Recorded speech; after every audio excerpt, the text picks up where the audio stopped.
Parti. Bonjour Vito, ravi de te retrouver pour la suite de ta vie, tu pourrais dire tes aventures.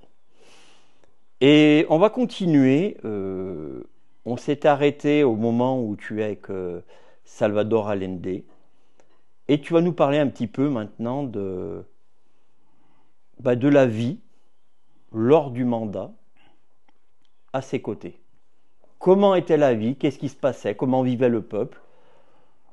C'est à toi. Bonjour David, tu m'avais manqué. Merci. Tu sais,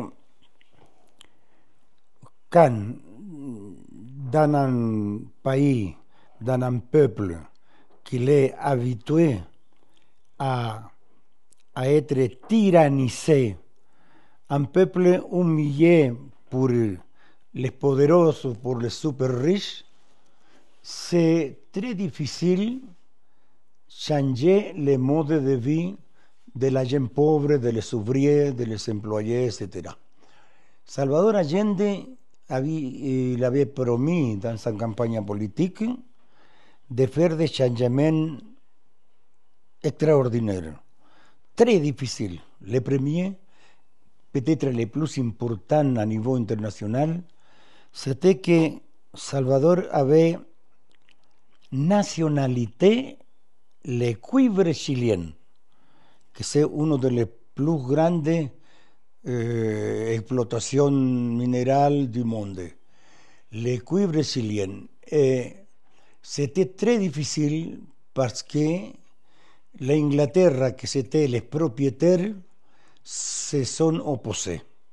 Ils se sont mariés avec les États-Unis pour déjà commencer à programmer quelque chose fatal pour Salvador Allende. La vie continue toujours.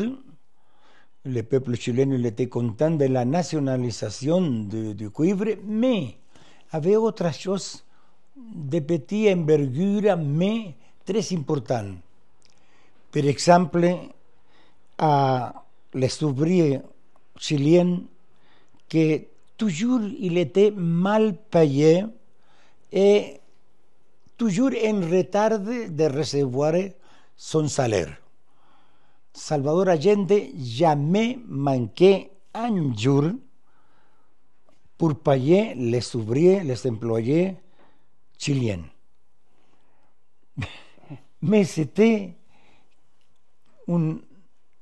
comment je pourrais dire, une arme qu'utilisait Salvador Allende, une arme positive pour défendre le peuple chilien, mais c'était une arme à double fil, comme une espèce d'une épée. Parce que c'est passé que commençait le peuple chilien à avoir de l'argent, les ouvriers se commençaient à habiller mieux, à sortir sa famille de temps en temps, à manger en restaurant, etc. La vie quotidienne s'est améliorée dans le temps de Salvador Allende. Le problème, c'était que l'argent jamais manquait, mais les États-Unis et l'Angleterre ont implanté l'embargo dans tous les produits. C'était quelque chose d'horrible, c'était indigne d'un peuple milliardaire comme les États-Unis, un pays poderoso, faire ça contre un petit pays. Alors, qu'est-ce qui s'est passé? Que tout le monde avait de l'argent, mais il n'y avait rien acheté.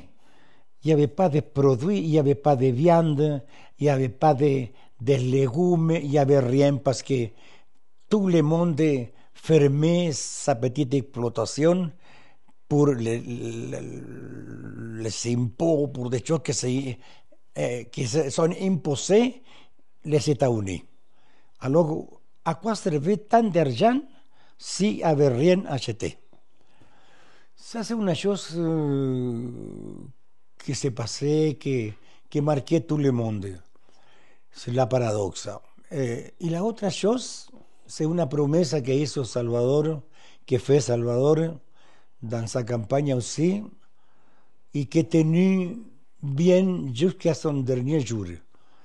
Il avait promis un demi-litre de lait pour tous les enfants pauvres du Chili, pauvres et de classe moyenne.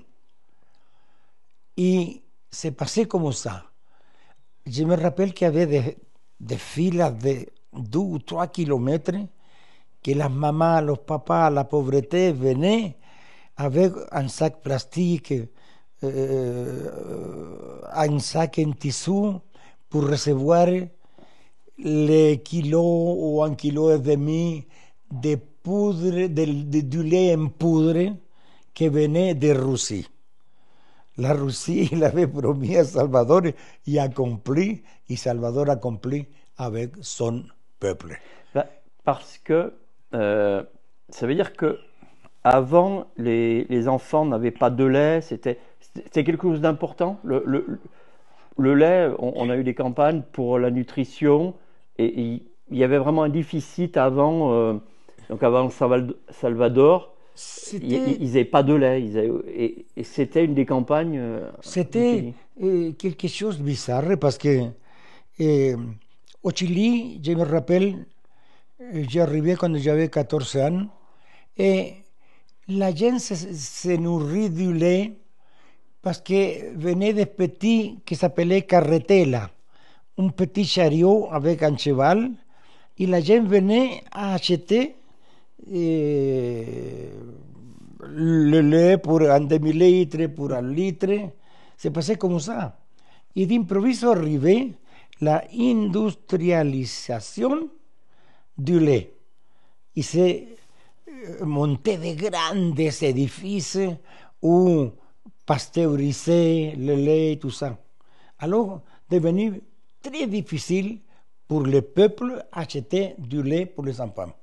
Et le lait, comme je crois que dans tous les pays pauvres, c'est la base de l'alimentation de les pauvres et des enfants. Comment se nourrissait à ce moment-là, justement, le lait et des céréales? Mais tu sais, j'ai connu un peu la gente de la campagne parce que j'ai eu une espèce de cousin à moi par alliance. Mon grand-père, qui venait de l'Italie aussi, s'avait marié avec une Chilienne et on se visitait avec cette gente-là. Et malgré l'imposition de ne pas pouvoir importer à autres pays le blé et la pomme de terre, que c'est l'alimentation base du Chili. Alors, il ne pouvait pas importer les agriculteurs et en même temps, il y avait une espèce d'interdiction de faire, par exemple, 50 hectares, devait faire 10 hectares. C'était horrible, hein? C'est incroyable comme tu sens, moi que j'ai observé déjà, j'étais très jeune, mais j'ai observé déjà ça, c'était hallucinant comment des pouvoirs étrangers pouvaient intervenir dans les pays pauvres pour faire plus pauvre la gente du peuple. Alors, la gente se nourrit toujours, bien sûr, du riz, produit au Chili, du blé, dérivé de blé, de ça, le pain et des choses comme ça, et surtout la pomme de terre. Mais le reste, c'était très difficile à se procurer. Et comment très rapidement cet embargo était vécu au sein du pouvoir? Quelle était la lutte en face qui pouvait y avoir? Ça paraît démesuré de toute façon. Mais écoute, vraiment, Allende et le gouvernement en général pas eu le temps de s'opposer à cet embargo. La Russie essayait d'intervenir, il était refusé pour les grands pouvoirs États-Unis et l'Angleterre. Et on n'a pas eu le gouvernement le temps de s'opposer parce qu'il n'y avait pas les moyens non plus. Il n'y avait pas les moyens pour produire ou acheter d'autre côté, etc. Et c'est de là-bas qu'il est né au Chili un phénomène que se connaissait pas jusque-là, c'était les marchés noirs. Les marchés noirs, je me rappelle, avait des gens qui se fait riches, des classes moyennes ou pauvres, sont devenus riches avec les marchés noirs. L'exploitation du pauvre contre autre pauvre. Ben, alors, c'est passé que c'était si cool le temps de le gouvernement pour se procurer un outil pour s'opposer à cet embargo, parce qu'il ne faut pas oublier de que Salvador Allende gouvernait moins de 3 ans. Oui. C'est un temps très court pour organiser una défense contre un embargo. Très bien. On va terminer cette première partie avec une question qui n'en a un. On continuera, on va suivre cette partie. Il y aura un épisode 2. Et moi, je vois que... Alors, on n'a pas de tableau parce que le temps est pas avec nous. Donc, ton atelier, il est un peu plus frais. Donc, on est à un endroit un peu plus chaud. C'est très, très frais. Hein? Voilà. Moi, je vais me déplacer et puis je vais montrer. Voilà. Et la question va être... Voilà. Tu as ici une photo de Serge Gainsbourg. Oui. Qui t'a dédicacé. Alors raconte-nous un petit peu peut-être cette rencontre ou l'histoire de cette photo. Oui. À l'époque, j'ai eu, je ne peux pas dire la chance, parce que la chance, pour moi, c'est quelque chose qu'on la cherche, on la provoque. Et j'ai eu cette espèce de chance provoquée au niveau des journalistes, au niveau des acheteurs. Tout le monde voulait avoir un tableau, une petite sculpture de Vito Traverso. C'était super pour moi. Et c'est comme ça que j'ai connu à Paris une femme qui s'appelait, elle vient de mourir pas loin de Vaucluse, s'appelait Ceres Franco. C'était une artiste peintre, je ne peux pas dire raté, mais à peu près, je ne cherche pas autre mot pour être direct. Et cette femme, elle était brésilienne. J'ai connu son histoire pour la personne qui l'élevait dans la rue. C'est une fille qui est née dans la rue, à Rio de Janeiro, où j'ai connu tant de monde là-bas. Et un jour, cette femme, belle et tout, pour sortir de la pauvreté, s'embarcó avec otras personas pour venir en France.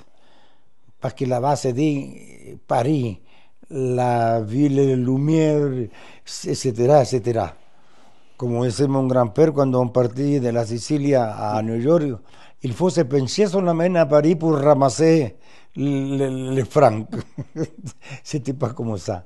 C'était Franco connu, un homme très important de la télévision à l'époque, un homme très âgé, il avait 65, 70 ans. Et elle est très jeune, il avait 30 ans. Se sont tombés amoureux, etc., on va dire comme ça, et se sont mariés. Et c'est comme ça que Ceres Franco montó une galerie qui s'appelait L'Œil de Bœuf, qui était cataloguée la 4e galerie d'Europa en importancia.